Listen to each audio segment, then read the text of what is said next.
आज मैं आपको इतिहास के चर्चित राजा पोरस के बारे में बताना चाहूँगा। अच्छा लगे तो लाइक और सब्सक्राइब जरूर कीजिएगा। लगभग महाराज पोरस का क्षेत्र चिनाब, झेलम एवं पंजाब तक था। जितना भी इधर का क्षेत्र था सब राजा पोरस का था। राजा पोरस इतिहास के बहुत ही विख्यात राजा हैं, जिनका सामना सिकंदर द अलेक्जेंडर, जो कि एक यूनानी योद्धा थे। इनसे चर्चित कुछ बातें हैं जो मैं आपको बताना चाहूँगा।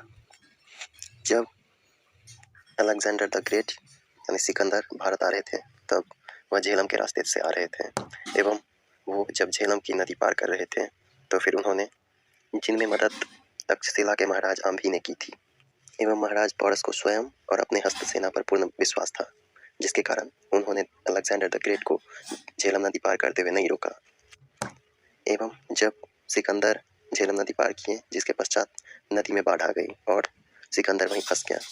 फिर भी द अलेक्जेंडर सिकंदर ने महाराज पोरस को एक पत्र भेजा, जिसमें उन्होंने कहा कि राजा पोरस को सिकंदर का अधीनता स्वीकार करना पड़ेगा, अन्यथा युद्ध की शुरुआत हो जाएगी।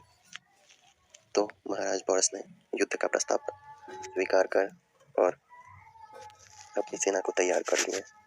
एवं महाराजा पोरस की सेना इतनी बहादुर थी कि उन्होंने बड़े ही भारी भारी औजार एवं अस्त्र शस्त्र लिए थे, जिनमें देखकर सिकंदर जो है सो दंग रह गया। फिर भी सिकंदर हारा नहीं, क्योंकि यूनानी योद्धा सिकंदर एक 7 फुट का और बहुत ही शक्तिशाली राजा था, जो कि संपूर्ण दुनिया पर विजय प्राप्त कर लिया था।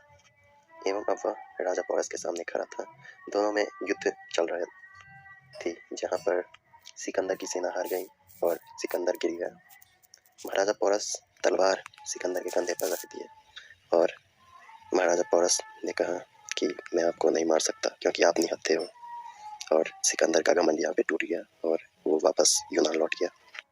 कुछ इस तरह थे हमारे राजा पोरस, जिन्होंने संपूर्ण दुनिया जीतने वाले अलेक्जेंडर द ग्रेट यानी कि सिकंदर को हराया था। धन्यवाद।